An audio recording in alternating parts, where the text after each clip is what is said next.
Guys, I never really consider myself a Ford fan, but I got to tell you, this old truck, it's 93 F-150 with 273,000 miles on it, is pretty awesome.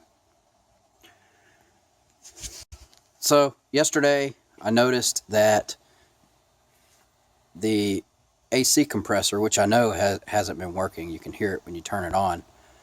The AC compressor started making noises, and it popped the hood, and it was constantly running even though the AC was off, which told me that the clutch was messed up. So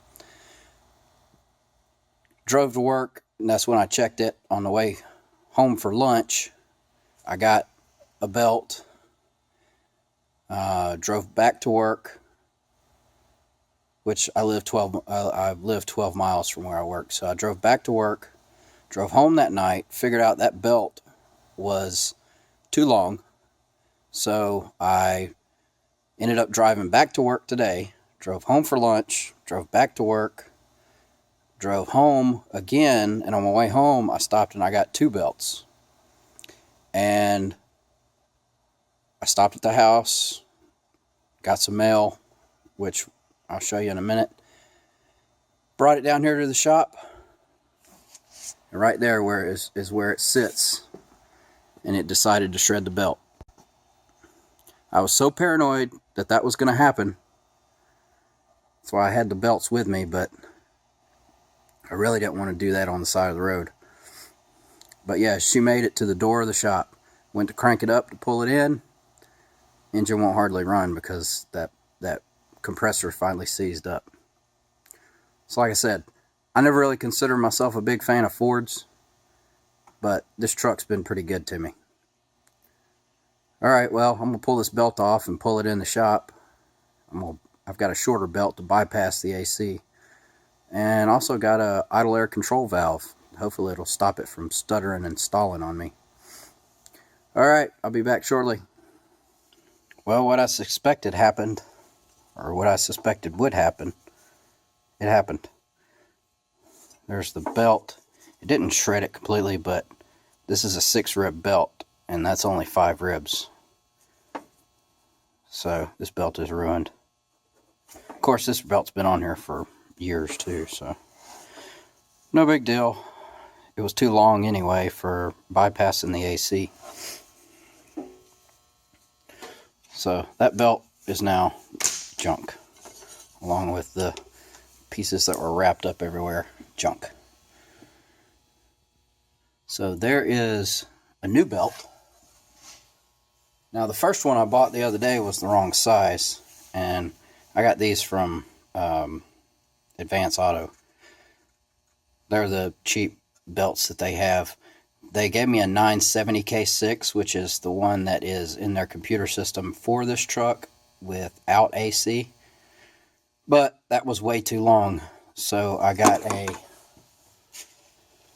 because I had a feeling about that compressor. I got a 940 and a 950, which, let's see, the 960 was 96 inches, the 970 was 97 inches.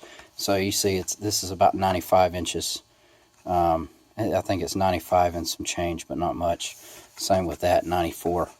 So I ended up using a 95-inch belt instead of the 970, the 97-inch that they show in their computer system. So if you've got a Ford F-150 4.9 with air conditioning and a standard transmission with smog pump, which is down there under the alternator, in order to bypass the AC,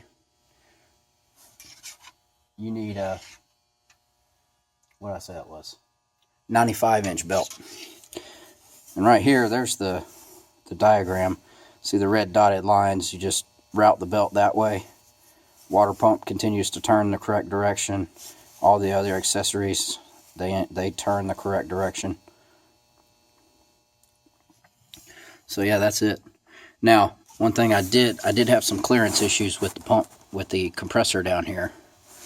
So I ended up taking these 15mm bolts off, There's 4 of them on the side over here. You can get to down through here and around back. But basically there's 4 on the side. You pull those 4 out, disconnect your lines and your electrical connection, but you could drop the compressor right down through there, out from under the vehicle. Now, these did have the spacer plates that fell out. I guess those went behind the compressor, and then the compressor. So you got the block, and then you had the plate on top and the other one on the bottom, and then the compressor here, and then the bolts ran through. I could be wrong, but they fell out, and I don't really care. But let me show you why. And I knew it would.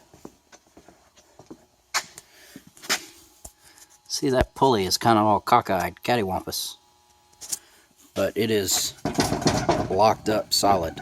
That should spin freely. Which I figured that would happen. I'm just glad it didn't happen while I was driving. So I got some boxes today. Let's see what we got.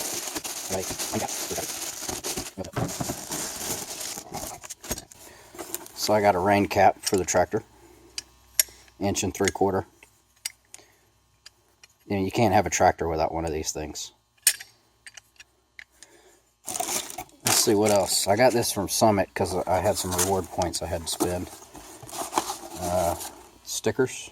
Everybody likes stickers. I need stickers. And then an invoice. And that's pretty much it. I also ordered off of eBay the Valvula con un tiempo de whatever. Or it's soupage. Quick response time, blah blah blah. Anyways, this is a idle air control valve for my truck, because I have had a problem, actually for a lot longer than I'd like to admit, a few years, of it stalling and cutting off occasionally. So using a knife one-handed is probably not smart. So while I was ordering parts, I ordered heater core for my wife's truck too. Went ahead and ordered this, and hopefully that will help fix the problem. Dang, it's taped on the sides too. Hold on.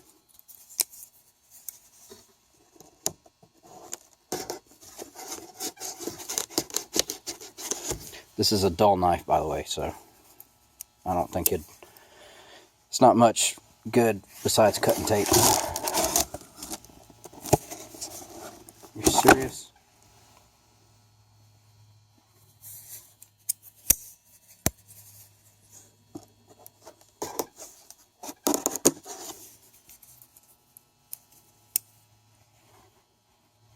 Alright, let's try this again.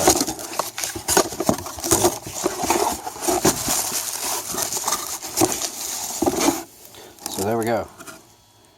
Idle air control valve. Now this is just a eBay item.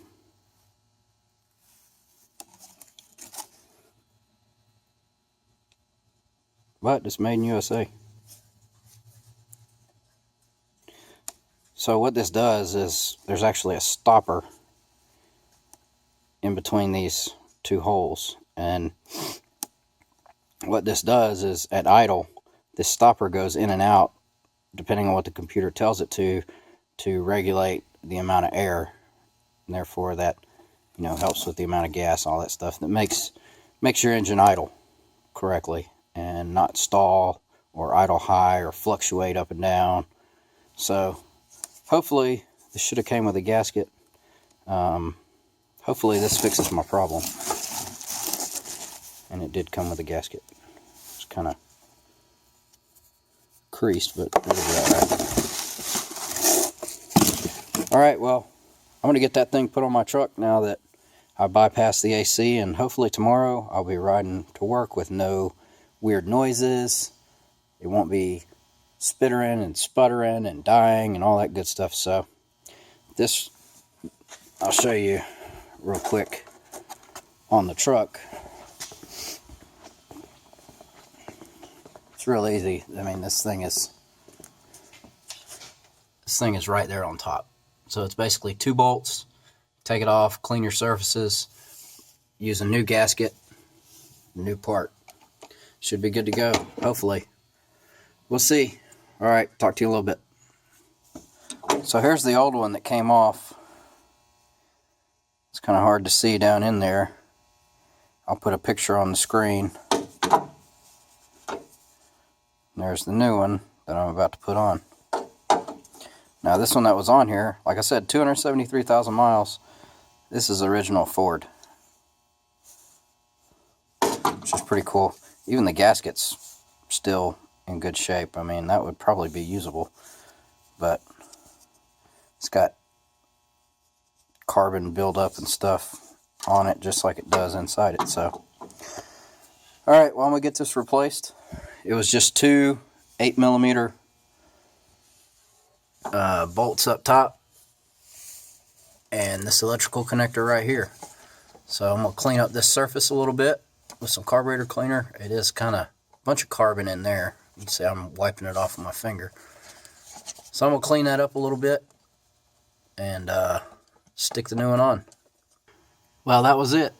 It took me under 5 minutes, and that's with recording that last video segment. So idle air control valve, IAC, pretty easy to replace. 2 bolts, electrical connection. Being a USA made, I was actually impressed by that little paper gasket. The way that the bolt holes were cut, you could actually thread the bolts through and it would stick, the gasket would stick, so you could actually set it down and know that it's in the right place. Pretty cool. Well guys, I hope you enjoyed me working on my truck during the week. I usually don't like doing that, but hey, you got to get to work, and that's the price you pay for saving money. So, hope you guys enjoyed this video. It's kind of random. I'm going to put the rain cap on the tractor, and then I'm going to go up to the house because it's starting to get late, and I'm hungry, and I got to work in the morning. See you guys later.